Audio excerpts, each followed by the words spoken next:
O slide aqui. Vamos estar reconhecendo as configurações. É difícil falar sem o slide. Com o slide é difícil. Sem o slide vai ficar mais difícil. É claro que não é. No início, a gente sempre pega e agradece o convite. Né? Eu vou agradecer a vocês terem aceitado o convite. Foi alto convite para vir aqui. Nós vamos falar a respeito de uma passagem que está no livro da Gênesis. Se quando aparecer aí o título é Gênesis, Formação dos Mundos, e depois tem um subtítulo que é, você sabe com quem você está falando? Você já ouviu essa expressão alguma vez? Vocês sabem com quem vocês estão falando? Bom, o que nós vamos tentar fazer aqui é um resumo de uma espécie de um seminário sobre esse tema. O seminário foi bem mais longo. Né? Então nós tivemos que pegar e fazer assim, um encurtamento para dar mais ou menos 50 minutos. Desculpa, professor, está pronto. Ok. Então, qual vai ser a abordagem? Né? Nós vamos começar a falar aqui a respeito da origem do universo.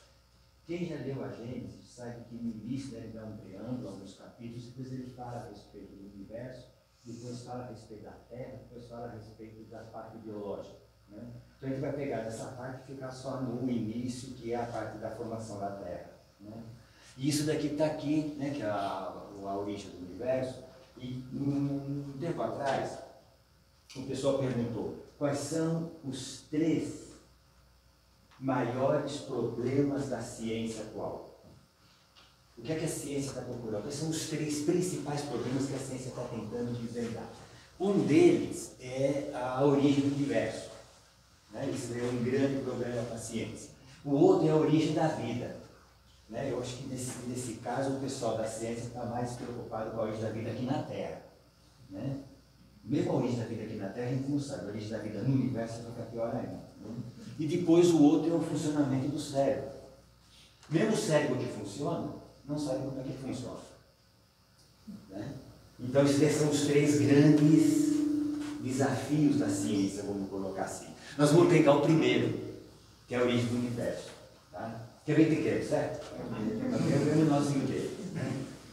Só que a gente vai pegar, olha só, essa parte da origem do universo está no livro A Gênesis, que ele foi escrito há 150, um pouquinho mais de 150 anos atrás. Nesses 150 anos já teve muita descoberta, muito conhecimento a mais, tá legal? Então nós vamos tentar ver o que é que está escrito lá 150 anos atrás, e vocês vão perceber que não tem nada que fique de desacordo com aquilo que a gente sabe 150 anos depois.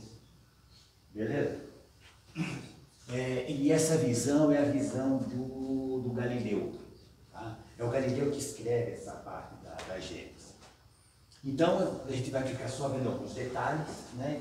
E se alguém tiver algum detalhe, por favor, pode complementar. Tá legal? Então, vamos lá.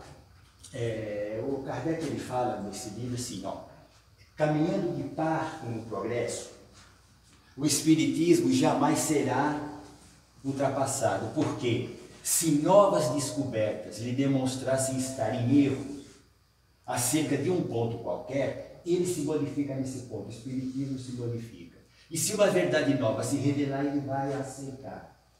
Então, nesse aspecto, a doutrina espírita, ela é digamos assim, maleável, né? Porque ela fica, de certa forma, sempre se encaixando. Não tem nada que esteja na doutrina que não seja, que vai em desacordo com a ciência. E não tem nada na ciência que faça algo que não corresponda ao que a doutrina fala. Né? E é o que acontece, ela é dinâmica, ela vai o quê? Ela vai se aperfeiçoando. Ela não é uma coisa que foi colocada estática, pronta. Ok? Então esse é o cuidado que nós temos que ter. Olha, e a doutrina ela não foi ditada completa. Ela não foi colocada, ó, é isso daí, acabou, né? porque ela é deduzida pelo trabalho do homem, da observação dos fatos que os espíritos lhe põem sobre os olhos, das instruções que lhe dão. Instruções que ele estuda, comenta, compara, a fim de tirar ele próprio as suas conclusões e aplicações, né? Então, o que aconteceu? O Kardec foi aquela pessoa que, de certa forma, ele recolheu toda aquela informação, pensou em cima e colocou de uma forma didática. E isso que ele fez não é tudo, não é uma coisa completa. Tem muita coisa, a gente já sabe, né? Tem várias obras que foram feitas depois que são só complementando, tá? Então, numa palavra, o que caracteriza a revelação é o ser divino, a sua origem, que vem dos espíritos. Mas a elaboração é fruto do trabalho do homem. É claro, né? A gente gostaria de ter tudo pronto, né? Nós gostamos disso, mas eles não fazem dessa forma. Eles vão colocando as coisas e vão deixando com que a gente vá estudando, vá elaborando. Tem que ter algum trabalho para a gente, né? Tá? Muito bem. E tem essa parte que fala que o espiritismo e a ciência, eles se complementam. Não existe uma coisa que é separada uma da outra. Tá? A ciência sem o espiritismo se acha na impossibilidade de explicar certos fenômenos da matéria. Olha só, a ciência sem o espiritismo não dá para explicar certos fenômenos que ocorrem com a gente aqui. Da mesma forma, o espírito e a ciência faria com que não existisse a sua aplicação, o apoio, né? Alguém tem alguma ideia, algum exemplo de problemas da nossa, vou colocar assim, nossa vida aqui agora, da ciência em si, que fica faltando algo para a ciência tentar dar uma explicação, e o espiritismo vem e consegue dar uma explicação mais ampla? Alguém tem alguma ideia, algum exemplo? Porque o que acontece? O espiritismo e a ciência, eles estão sempre sempre abraçados, né? Um não nega o outro, pelo contrário, né? Alguém tem alguma ideia, algum exemplo? O espírito e a matéria? O espírito e a matéria. Então, o que acontece nisso daí? A gente está na matéria, certo? Então, como é que fica? A gente está na matéria e não consegue resolver o problema. E se você consegue colocar de uma forma mais ampla essa parte espiritual, aí fica fácil de entender. Legal? Aqui, ó. Vamos ver alguns exemplos. A evolução das espécies. A ciência estuda, né, a evolução, desde que saiu e veio, toda aquela evolução, até chegar, o principal, qual foi a obra, né? O principal foi o corpo humano, para que pudesse vir o espírito e entrar na fase de continuar a evolução, mas com a razão e o livre-arbítrio, né? Então, todo mundo tem aquela ideia de como é que foi aquela evolução, até chegar nesse nosso corpo aqui, material. Mas a ciência tem umas incoerências ainda. Você lembra que eles falam de um elo perdido? Né? E tem elo perdido não só no ser humano, não, tem elo perdido em outras espécies que tem na Terra. Tá? Então o que acontece? Nesse aspecto fica difícil de tentar uma explicação. Agora, se você pega e vê que essa parte não é só a parte material, mas é a parte espiritual também, que tem a parte da construção do perispírito, essas coisas, aí a coisa se complementa e fica muito mais fácil de entender a evolução das espécies. E que continua evoluindo, né? Tem outra coisa que é a formação dos mundos, que nós vamos ver aqui, né? Todo mundo acha da ciência atual que é um acaso, tá legal? Que tudo que a gente vê por aí, esse movimento que a gente vê, que é o acaso, se formou assim, ó, de uma maneira aleatória. Vocês acreditam nisso? Não, né? O pessoal estava mandando essas sondas que o pessoal sai daqui e vai para Marte, por exemplo, né? Então todo mundo ouve falar que pousou na Marte, depois pousou outra, está mandando imagem para cá, uma coisa muito legal. A ida dessa nave até Marte teve não sei quantas correções. tá? Foi tudo programado, foi tudo, né, os computadores pegaram e fizeram tudo. Mas na hora de chegar lá, de ter o movimento mesmo, foi muito, muito, muito complicado. Eu tive que fazer várias correções para chegar até lá. Né? Então não significa que é uma coisa simples. Isso o que significa? É mandar uma nave para Marte. Né? Imagina todo esse monte de planeta, de coisa que está girando pelo universo, de uma forma totalmente harmônica. Né? Então você pode pegar e achar que é obra do acaso, tudo bem. Tá? Porque a ciência atual não consegue dar uma explicação um pouco melhor do que isso. Aliás, quando a gente não consegue saber das coisas, a gente fala que é estatística, né? Que é probabilidade. A gente sempre faz isso. A gente não sabe como é que é probabilidade. A medicina usa muito isso. Tá legal? Não sabe como é que são as coisas, mas está tudo dentro de uma probabilidade de doença, disso e daquilo. Né? Muito bem. Eu já falei esse tema, né? As curas da medicina. Por que existe um diagnóstico? Aí você faz um tratamento, e o tratamento é padrão. Para algumas pessoas resolve, para outras não resolve. O médico não está sabendo se aquele padrão vai realmente dar um resultado a priori. Né? E é a mesma doença. Então como é que tenta explicar isso daí? Acho que a gente já sabe, né? Que não é só o tratamento em si, mas tem o merecimento, tem um monte de coisas aí envolvidas, né, para o sucesso. Da ser rico, da ser pobre. Então tem várias outras coisas aí que é simplesmente uma ideia de como é que da ciência, tá legal? Dessa ciência que é laica, digamos assim, quando você pega e dá uma expandida nesse pensamento, você consegue ter uma explicação. E tem o inverso também. Né? Mas o tema agora não é esse daí, o tema é o que é. A gente tenta ver como que aparece essa gênese, né, da formação dos mundos. Então a ciência ela se interessa mais pelo que rege a matéria, né, do ponto de vista material, e do homem só se interessa pelos fenômenos carnais. O homem é uma máquina. Ok? E tem essa parte aqui, que é com relação aos fenômenos serem reprodutíveis. Sempre que existe algo, né, que a ciência fala que ocorreu e faz a publicação, todo mundo vai ser capaz de repetir aquilo e obter o mesmo resultado. Né? Então é com isso que a ciência atual trabalha.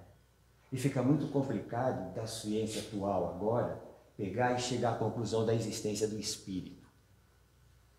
Né? Ele existe, certo? Mas não é uma coisa controlada, a gente não consegue pegar e controlar para pegar e fazer uma experiência se todo mundo obter a mesma resposta. Então o que vai acontecer? A ciência vai ter que mudar um pouquinho a maneira de enxergar as coisas, tá? Para começar a pegar e ampliar o seu campo de aceitação dos fenômenos. Né? Agora o Espiritismo ele vai além disso, né? Porque ele pega e estuda leis mais amplas, né? Que regem o quê? Que regem a parte do princípio espiritual. Muito bem, aí o Kardec fala que a mediunidade, ele foi para o mundo espiritual igual o telescópio para a astronomia e o microscópico para as coisas mais, né, as coisas menores. Então ele abriu esse campo, a mediunidade. Então, o que acontece? Se a gente pegar e tentar dar uma olhada desde o início, né, da nossa história aqui na Terra, a gente vai para ver como é que a gente ia explicar, né, as coisas com aquilo que a gente tinha lá para trás. Então, acho que isso daí a gente já viu mais ou menos, né? O formato da Terra, o movimento do Sol, como é que fica o céu. Concordo que essas foram as primeiras observações que, quando nós estávamos lá na caverna, a gente começou a fazer. Tá legal? Que é quando a gente tinha a razão. Então essas foram as primeiras observações. E o ser humano sempre quer entender as coisas. Tá legal? Em si. É natural do ser humano querer entender como é que são as coisas. Todo mundo tem criança aqui, né? A criança não fala por quê? O tempo todo chega aquela frase, por que isso? Porque ela está querendo saber. Né? Vocês já falam isso assim, porque sim? Então você não aguenta mais, quando você não sabe, ela vai ter o que filho. Certo? Tem um programa de televisão, muito tempo atrás, que ele parava o filme e chegava um cara e falava, porque sim não é resposta. Aí ele parava tudo e ia explicar, né? Muito bem. Então, olha só, gente. Se nós olharmos para o ano de 600 a.C., esse cara aqui, o Tales, ele descobriu a esfericidade da Terra. 600 anos antes de Cristo, ele sabia que a Terra era redonda. Que ele tinha uma órbita e ela tinha a rotação e era oblíqua, que faz com que tenha as 4 estações, né? Ela está girando, mas o eixo não é perpendicular à órbita.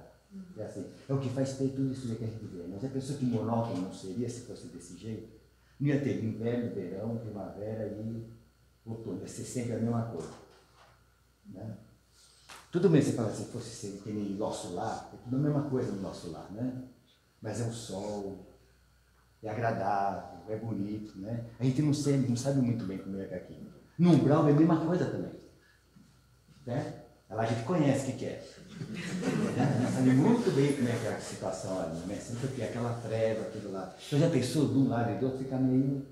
Então tem essa mudança, mas ele descobriu isso daí. Tem esse cara, o Eratóstenes, que um pouco depois dele, 205, ele falou, olha, a Terra é redonda. Você fala, tá legal, a Terra é redonda. Mas ele falou, a Terra é redonda e o raio da Terra vale tanto. É diferente, né? Você fala que é redondo e fala que é redondo e quanto é que vai a curvatura dela? Ele pegou e mediu. Naquela época, 205 a.C. E ele mediu se fizer uma conversão do resultado que ele obteve para o resultado que a gente sabe hoje. Gente, é um erro de, acho que 400 metros, né? De 400 quilômetros. É grande, né? O erro de 400, mas é de 6.000 quilômetros. Então, é um erro de 400 quilômetros em 6.000. E ele mediu o quê? Usando um camelo para saber a distância, né? Ele tem que medir a distância, né? De um ponto ao outro. Ele sabia, ele pegou uma cidade, foi para outra, e ele sabia quanto é que o camelo fazia por dia. Então, ele foi de camelo de uma cidade para outra, ele viu quanto tempo ele gastou para saber qual era a distância. Aí ele mediu uma sombra, né? Colocou uma vara, mediu uma sombra no chão, para medir o negócio. Tá legal? 205 a.C., tá? 500 a.C., esse cara, o Pitágoras, ele descobre o movimento diuturno da Terra, o movimento dela sobre seu eixo, né? E ele coloca que os planetas estão em torno do Sol, só pelas observações que ele fez, né? Em 1160, esse cara ele inventa o astrolábio, ele calcula e prediz eclipses, né? Então, olha só, essas coisas aqui, de uma maneira geral, elas foram o quê? Elas demoraram 2.000 anos para serem aceitas, certo? Porque a gente sabe o que ocorreu, né? Tinha aquela ideia de que a Terra era plana, que era sustentada por pilares e tinha umas tartarugas sustentando. Era uma coisa doida. Tá legal? Até hoje. Né? Até hoje. Então, o que acontece? São explicações assim que, né, vale a pena estudar isso? Né? Não vale. Então, o que acontece? Quando nós estamos aqui agora, todas as coisas que houveram, a gente não está discutindo o que houve no sistema antigo. Teve aquele sistema que falava que a Terra era o centro do universo e tudo ficava em volta, né? Tudo ficava girando, tal. Mas teve observações de alguns astros que não dava certo aquilo lá. Então a pessoa fez teoria, isso seria o quê? 1.400 anos atrás, fez teoria para explicar aquele tipo de movimento que a coisa fazia. Tudo bonito para a época, mas era um sistema totalmente errado, né? Então, essas pessoas aqui, tá? Totalmente antes de Cristo, há muito tempo atrás, que fizeram a coisa certa, nós estamos agora dizendo o que é que eles fizeram naquela época, porque eles estavam indo em direção à verdade, né? Eles estavam realmente indo e pesquisando a verdade, tá? Todos aqueles que fizeram sistemas nisso, daquilo, ninguém fala mais nada, morreu porque estava errado, Se estava errado, era mentira, tá legal?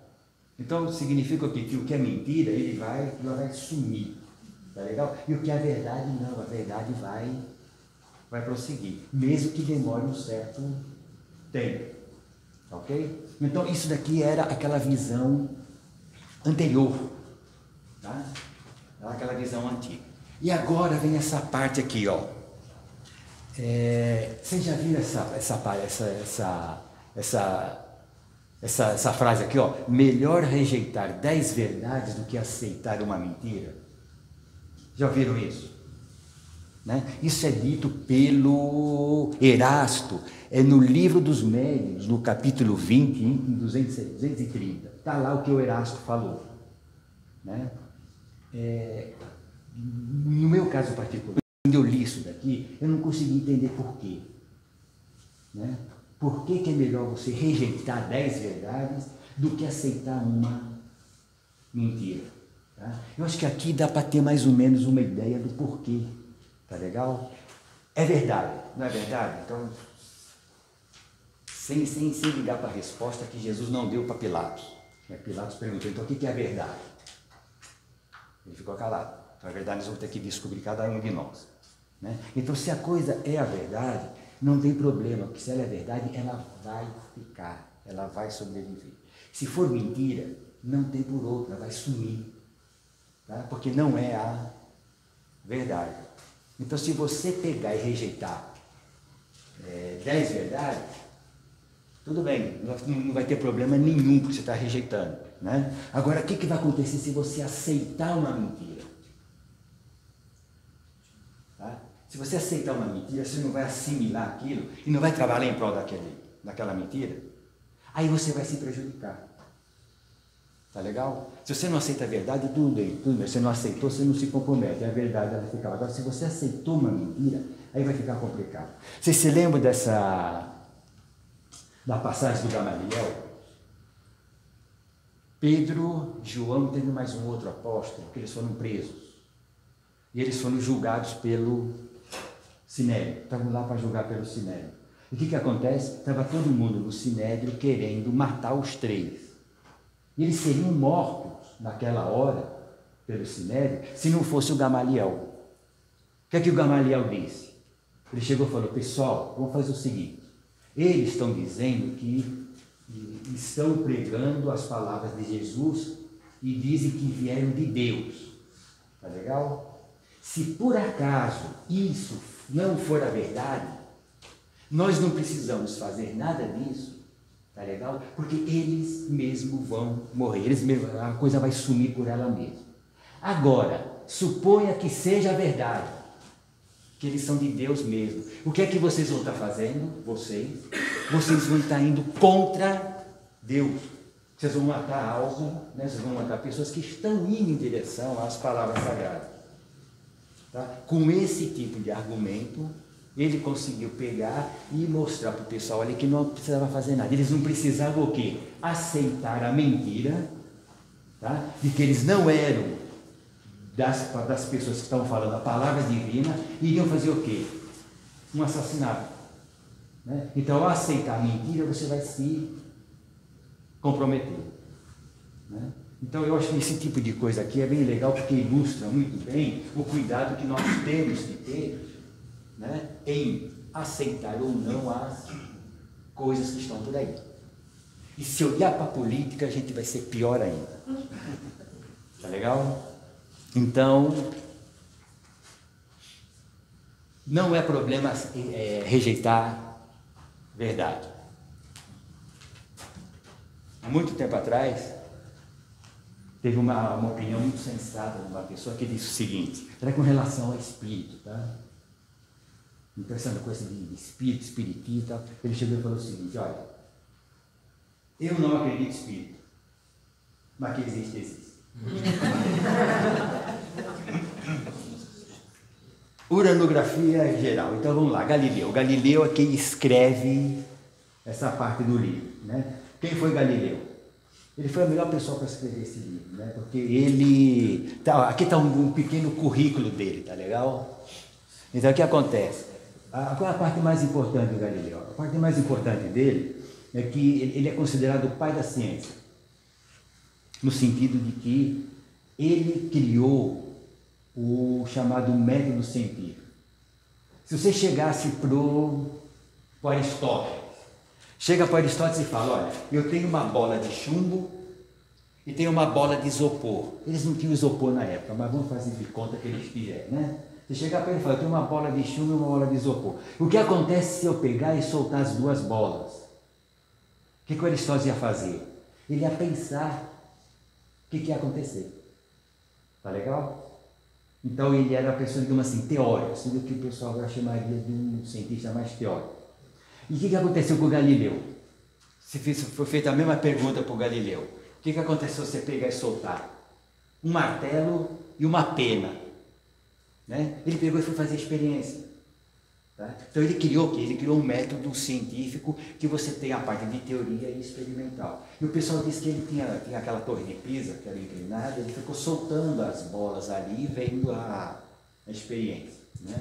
E ele chegou à conclusão que se você soltar um martelo e soltar uma pena, as duas caem com a mesma, no mesmo tempo. Tá legal? Mas se você fizer a experiência aqui agora, não vai cair. Por quê? Porque tem o ar, né? Tem a resistência do ar. Então, se você pegar e tirar o ar, essas coisas, então, a pergunta não era essa, né? Ele tentou responder sem o ar. 400 anos depois, na Apolo 12, se não me engano, tá legal? Um astronauta estava lá com uma... Está na internet, não sei se vocês já viram. Ele pega na Lua, que não tem atmosfera, ele solta o martelo e solta a pena. Ele faz a experiência na Lua, filmada, e os dois caem ao mesmo tempo.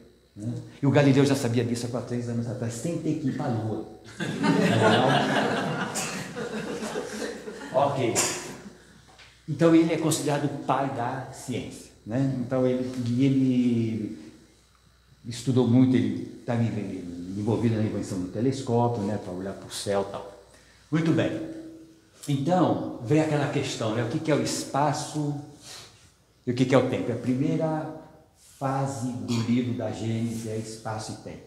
Bom, espaço para nós fica meio complicado de fazer aquela definição, mas para nós o espaço é tudo, né?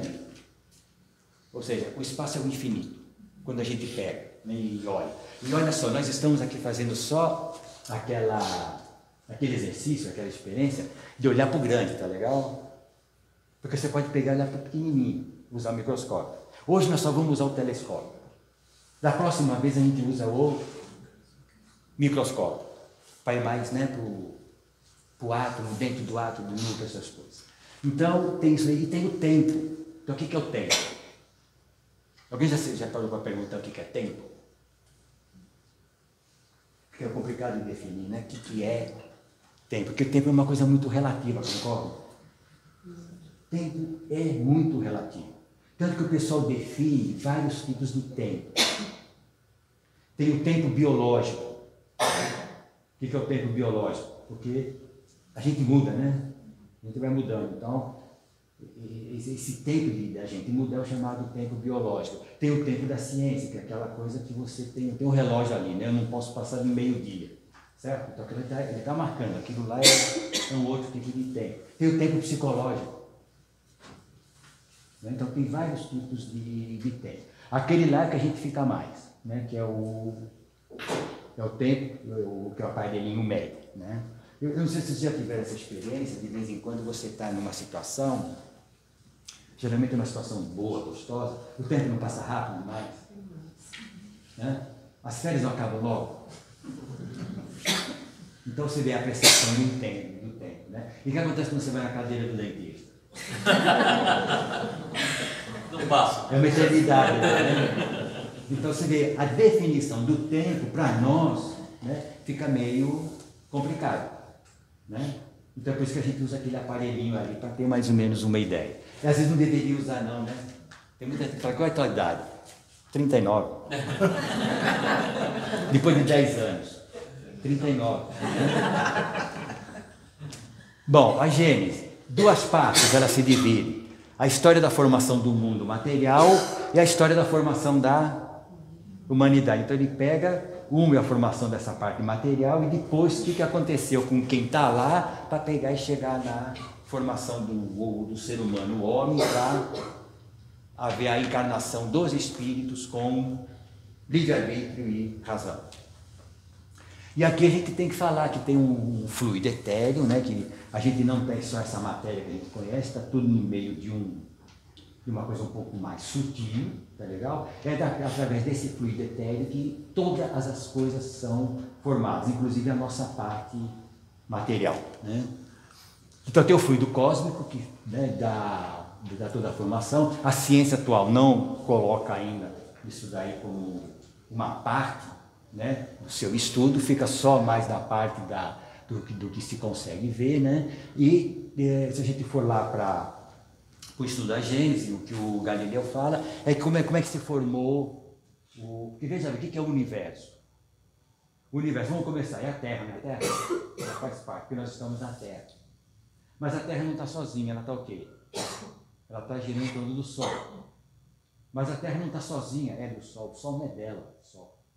Né? Tem um monte de planetas, então aquilo se formou esse Sol, se formou isso daqui, é o sistema solar. E isso daqui não é uma coisa única, porque o Sol também não está sozinho, tem outras estrelas. Então deve ter se formado o Sol, se formado outros sóis por aí.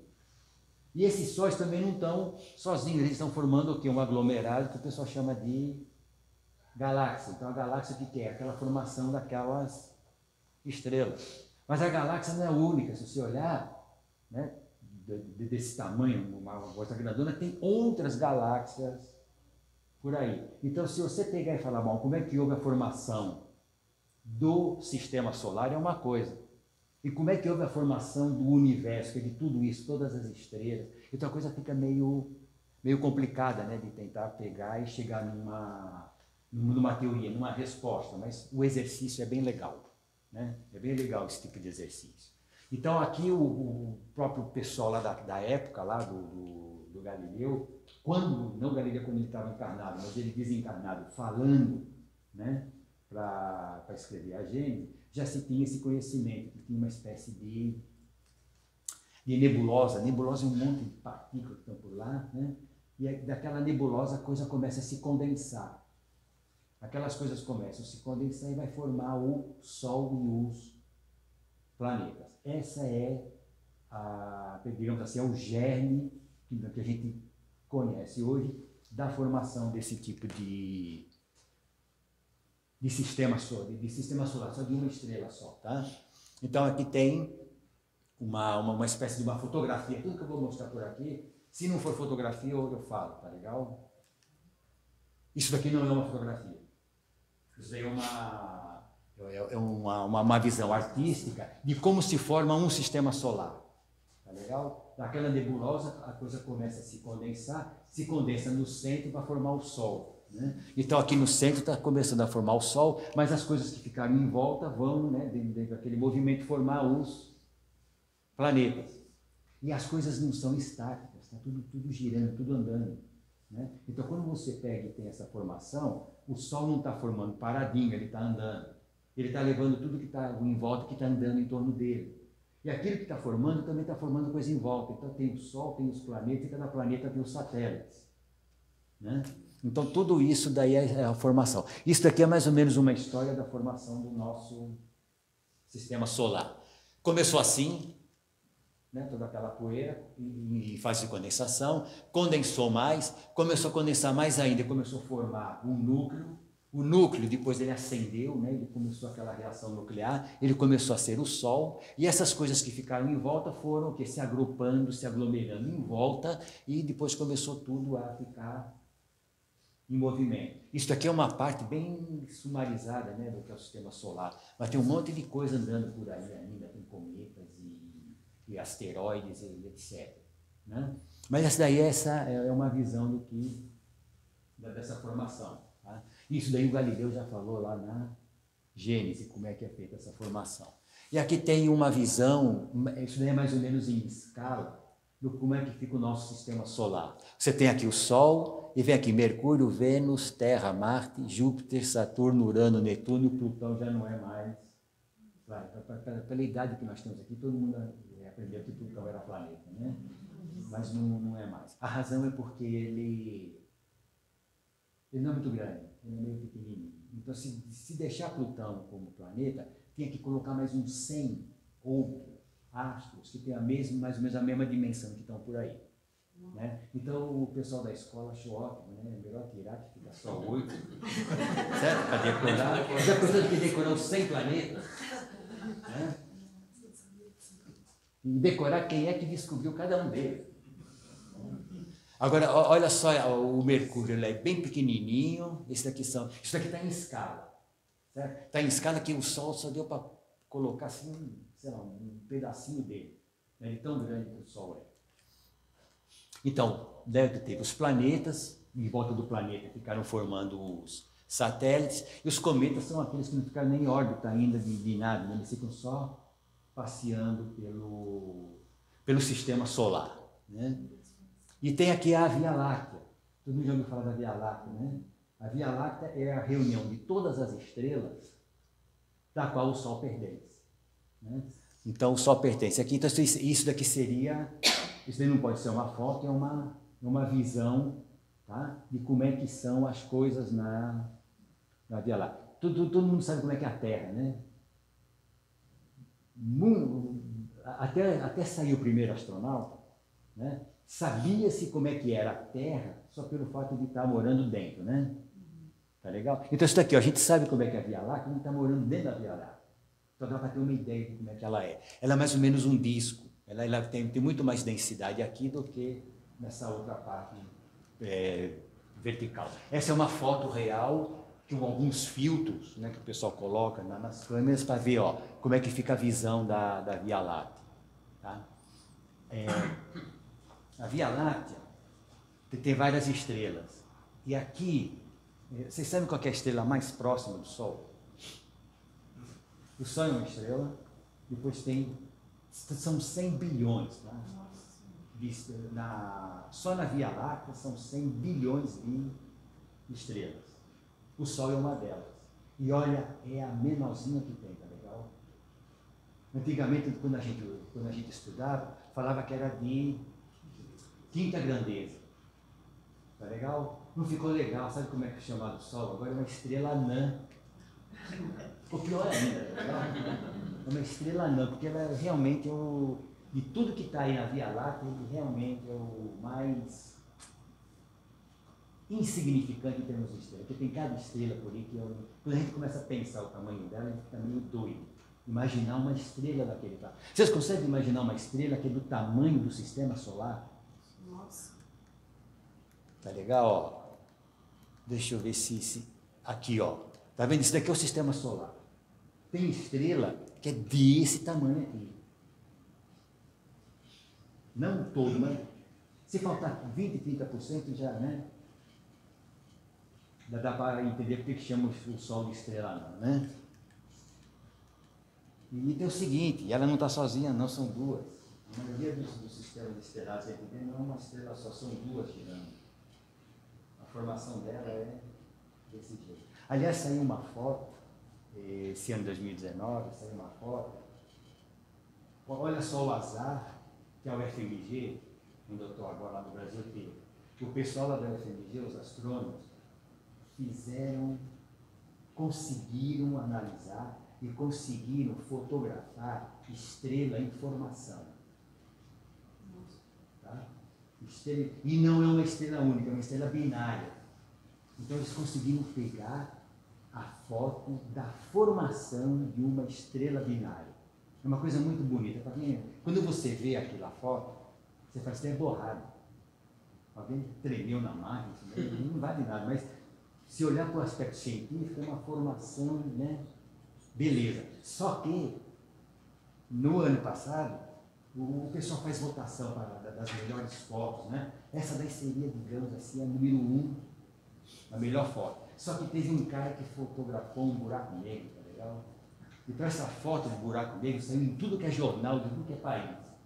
Tá legal? Então ele ganhou realmente a melhor foto científica do ano passado. Azar porque eles podiam pegar e publicar esse ano, né? Se eles soubessem, eles guardavam o resultado, publicavam esse ano, se é melhor. Mas quem é que vai saber disso, né? Muito bem. Então, olha só, a estrela mais perto do Sol. Para vocês aqui vai ficar complicado, tá legal? Mas para a gente que está lá no Hemisfério Sul, tem o Cruzeiro do Sul.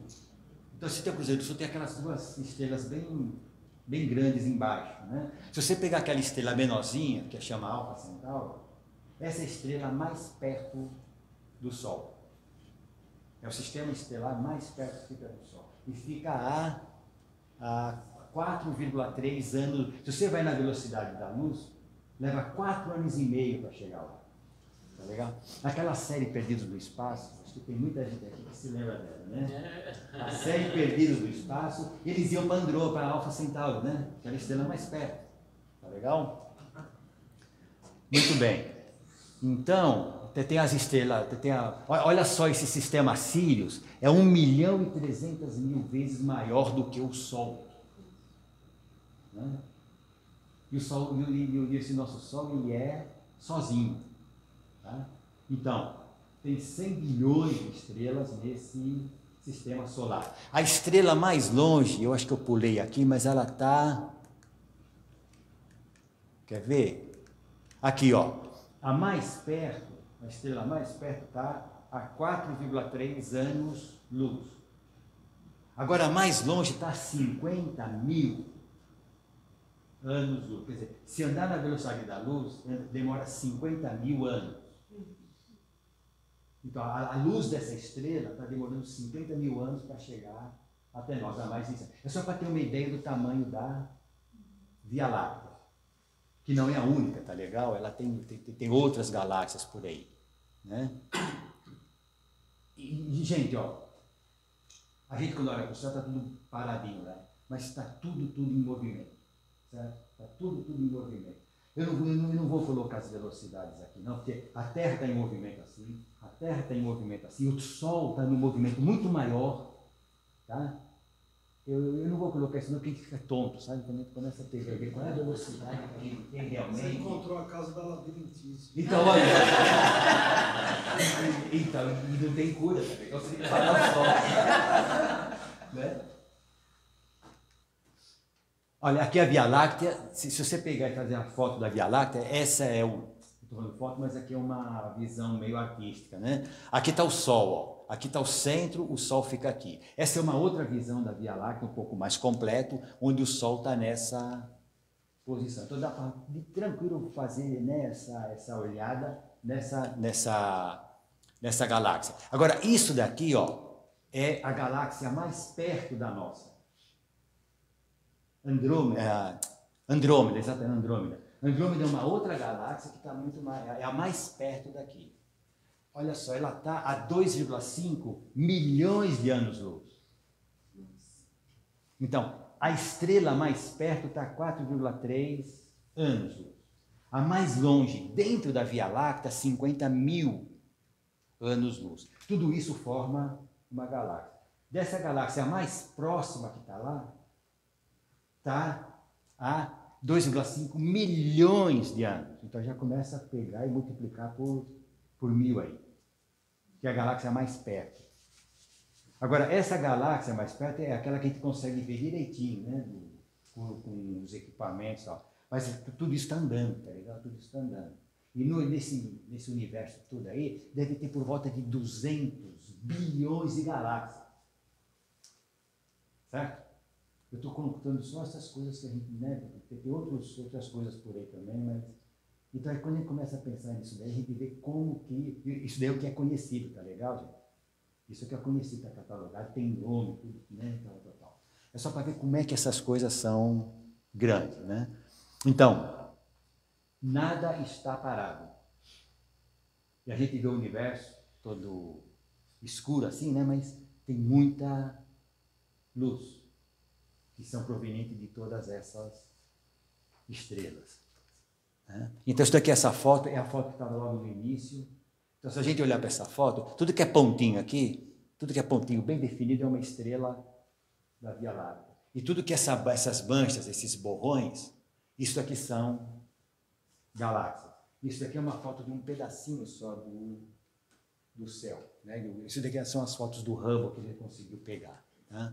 Aqui é uma outra foto, essa daqui está muito mais bonita, que dá para ver muito mais galáxias aqui. E tem algumas que dá para ver até a espiral dela. Ó. Algumas estão na espiral. Essa daqui é uma foto de duas galáxias, uma perto da outra. Essa daqui também, ó. Isso daqui, na verdade, são galáxias que elas vão colidir uma com a outra. Está muito longe isso daqui, está separado, mas elas estão indo em direção de colisão. Vocês sabem que a Andrômeda vai colidir com a Via Láctea, né? Isso daqui é uma simulação que mostra, vamos supor, essa aqui seria a nossa galáxia, a Via Láctea. Ela vai colidir com a Andrômeda que está perto. Ok? Então ela está aqui, vai aparecer a outra galáxia.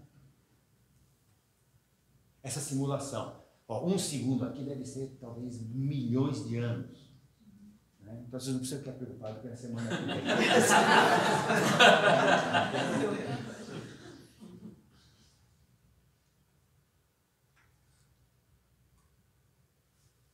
Olha lá.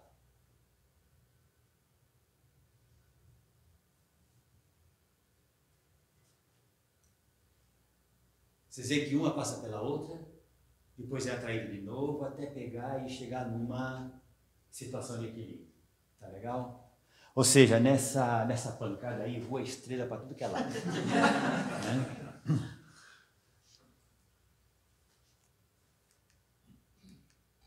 Beleza, acabou. Né? Então, gente, olha, essa frase está tá na Gênesis também, ó.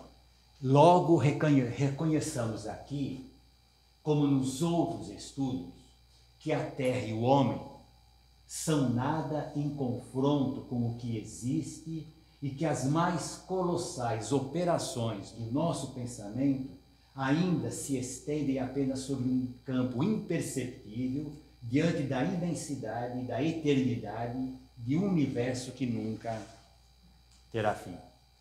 Isso aqui está lá. Né? A gente faz esse estudo e vê, olha, né? Realmente, quando a gente dá uma olhada para tudo isso, tá? Quem somos nós? Né? Quem somos? E tem outro detalhezinho aí. Será que tudo isso foi feito só para a gente ficar olhando ou estudando? Será que tudo isso foi acaso? Essa é a questão. Tudo isso saiu por acaso?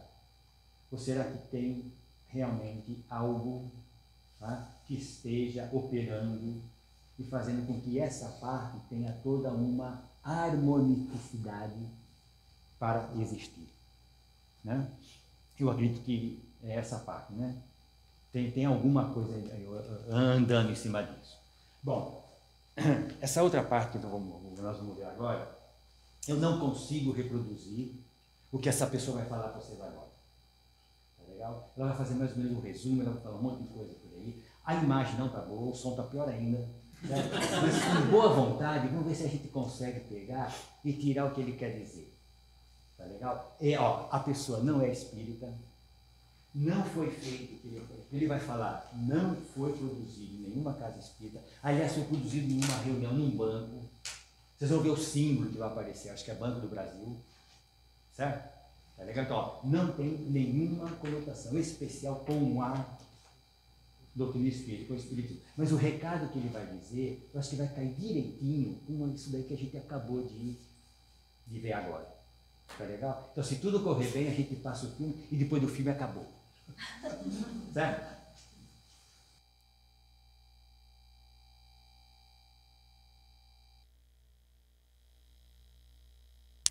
Já imaginou?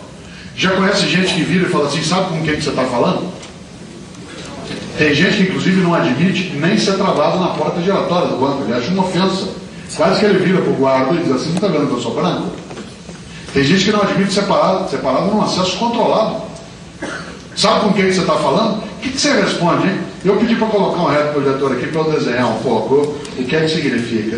Quando alguém falar isso, sabe com quem você está falando? O que será que você responde? O que é um ser humano, hein? O que será que é um ser humano? O que é um homem? O que é uma alma e uma mulher? Se quiser até deixar a luz por conta da filmagem, pode deixar à vontade, tá? Não vai atrapalhar aqui. Mas é uma questão da... Isso. Olha que coisa. O que é um ser humano? Aristóteles disse no século IV a.C. que o homem é um animal racional. Até hoje a gente usa isso. O homem é um animal racional. Pascoal disse no século XVII: o homem é um caniço pensante. Já imaginou? Fernando Pessoa tem a definição que eu mais gosto do ser humano. Fernando Pessoa dizia: o homem é um cadáver adiado. O homem é um cadáver adiado. É bem precisa a definição. O que é um ser humano? A ciência tem algumas suspeitas e eu queria fazer uma rápida viagem aqui só para você não perder. A ciência acredita que nós estamos num universo que tem provavelmente um formato cilíndrico em função da curvatura do espaço. Até alguns anos essa teoria ela era considerada única. Hoje já há suspeita de que talvez não seja assim. Mas se acredita que nós estamos num universo que tem um formato cilíndrico em função da curvatura do espaço e que é, atenção, um dos universos possíveis. A física quântica, que será dominante a partir de agora, ela não trabalha mais com a noção de universo, mas com a noção de multiverso. Basta você ver grandes livros do Marcelo Gleiser e outros estudos que são feitos nessa área, com uma tradução muito boa para a linguagem mais comum, isso vai nos ajudar a pensar. A ciência acredita que nós estamos num universo que tem provavelmente um formato cilíndrico e provavelmente também esse universo apareceu há 15 bilhões de anos. Alguns falam em 13, outros em 18, mas provavelmente há 15 bilhões de anos houve uma grande explosão que um cientista inglês que morreu há 5 anos, de gozação, porque ele não acreditava, ele chamou de Big Bang e o nome pegou. Qual que é a suposição científica? Que há 15 bilhões de anos o nosso universo estava todo ele contido num único ponto. A lógica é a seguinte, olha aqui na minha mão. Você pega uma mola de metal e vai apertando, apertando, apertando, apertando, e quando você chega no máximo do aperto, você amarra com uma cordinha. Imagine que tem ali de matéria concentrada e energia retida. Há 15 bilhões de anos, nosso universo inteiro estava num único ponto adensado. Há 15 bilhões de anos, alguém, alguma coisa, Deus, não sei, foi lá e cortou a cordinha. E aí ele expandiu. Ao expandir, ele expandiu matéria e liberou energia. Fique tranquilo, nós estamos ainda em expansão. Então, se você olhar o céu hoje à noite, dá para observar em relação ao ano passado a expansão do nosso planisfério, se você tiver clareza. E é verdade, nós estamos em expansão porque a mola ainda está em estendimento. Aliás, quero lembrar a você que o céu que você vê hoje é o céu de 2004, que é exatamente a velocidade da luz das estrelas que estão chegando para nós. Nunca ofereça o céu à sua amada. Esse é o nosso céu porque pode ser o de outra. Era o de 2004. O céu de agora, de hoje, você só vai ver em 2010, de fato. Ora, há 15 bilhões de anos houve uma expansão aceleradíssima de matéria e energia, nós estamos em expansão. Você vai concluir o óbvio comigo, né? Quando chegar no ápice da expansão da bola, ela vai voltar. E depois parece que esse processo ele é sistólico e diastólico como o nosso coração. Talvez os orientais conheçam isso melhor, porque eles têm religiões que trabalham com a noção do expandir e recolher. O pulmão faz isso, o coração faz. Parece que o planeta e a vida fazem isso. O nosso sexo expande e retrai. Parece que tem um segredo na vida no sistólico e diastólico. Não sei. Aí é uma questão de crença. De qualquer forma, né, há essa. Fique tranquilo, porque esse encolhimento a ciência já calculou vai se dar em 12 bilhões de anos. Até lá você já está aposentado pelas novas regras. Por isso que eu fiz o meu PGBL no banco, exatamente para poder me garantir. Olha só, há 15 bilhões de anos houve uma expansão aceleradíssima de matéria e energia. Essa matéria se concentrou naquilo que nós humanos chamamos de estrelas, e as estrelas se agruparam no que nós humanos chamamos de galáxias. Galáxia em grego é leite. A ciência calcula que no nosso universo haja por volta de 200 bilhões de galáxias. Não são 200 galáxias, são 200 bilhões de galáxias. Uma delas é a nossa, que fica aqui na porta de saída do universo, que é a Via Láctea, e que é leite em latim. Que não é uma galáxia assim tão grande, ela tem apenas 100 bilhões de estrelas. Uma dessas estrelas é a nossa. Quando eu era criança a gente chamava de estrela de quinta grandeza. Agora é chamada de estrela anã, que é o Sol. O que é o Sol? O Sol é uma estrelinha, entre outras 100 bilhões de estrelas, compondo uma única galáxia, entre outras 200 bilhões de galáxias, num dos universos possíveis e que vai desaparecer. Em volta dessa estrelinha giram massas planetárias sem luz própria, 9 para ser mais exato, talvez 8. A terceira delas, a partir do Sol, é a Terra. O que é a Terra? A Terra é um planetinha que gira em torno de uma estrelinha, que é uma, entre outras, 100 bilhões de estrelas compondo uma única galáxia, entre outros 200 bilhões de galáxias, num dos universos possíveis e que vai desaparecer. Veja como nós somos importantes. Tem gente que acha que Deus fez tudo isso só para nós existirmos aqui. Esse que é um Deus inteligente. Entende a relação custo-benefício? Tá? Ele faz bilhões de estrelas, galáxias, só para nós existirmos aqui. Tem gente que acha coisa pior. Acha que Deus fez tudo isso só para essa pessoa existir ali. Com o dinheiro que ela carrega, com o sotaque que ela usa, com a religião que ela pratica, com o cargo que ela tem dentro do banco ou na universidade, com a cor da pele que ela tem. Já imaginou? A ciência sabe desse nosso planeta tem uma coisa chamada vida. É engraçado que tem gente que acha que só tem vida aqui, porque isso aqui é tão pequeno, né? A ciência calcula que no nosso planetinha haja por volta de 30 milhões de espécies, mas até agora só classificou 3 bilhões de espécies de vida diferentes. Uma delas é a nossa, Homo sapiens. A nossa espécie é uma espécie, entre outras 3 milhões de espécies já classificadas, que vive num planetinha que gira em torno de uma estrelinha, que é uma, entre outras 100 bilhões de estrelas, compondo uma única galáxia, entre outros 200 bilhões de galáxias, num dos universos possíveis e que vai desaparecer. Essa espécie, em 2007, que é quando nós estamos, tem 6 bilhões e 400 milhões de indivíduos. Um deles é você. Quem és tu? Tu és um indivíduo entre outros 6 bilhões e 400 milhões de indivíduos, compondo uma única espécie, entre outras 3 milhões de espécies já classificadas, que vive num planetinha que gira em torno de uma estrelinha, que é uma, entre outras 100 bilhões de estrelas, compondo uma única galáxia, entre outros 200 bilhões de galáxias, num dos universos possíveis e que vai desaparecer. E o Romário? O Romário não, o Romário está acima. Já pensou? Já imaginou 6 bilhões? Quem é você? Quem sou eu? Quem sou eu para achar que o único modo de fazer as coisas é como eu faço? Quem sou eu para achar que a única cor de pele adequada é a que eu tenho? Quem sou eu para achar que o único lugar bom para nascer foi onde eu nasci? Quem sou eu para achar que o único sotaque correto é o que eu uso? Quem sou eu para achar que a única religião certa é a que eu pratico? Quem sou eu? Quem és tu? Tu és o vice-treco do subtroço. Por isso que na minha vida, todas as vezes que alguém chegou para mim e falou assim, sabe com quem que você está falando? Eu falo assim, você tem tempo? Senta aqui. Senta aqui que a tio filósofo vai te explicar.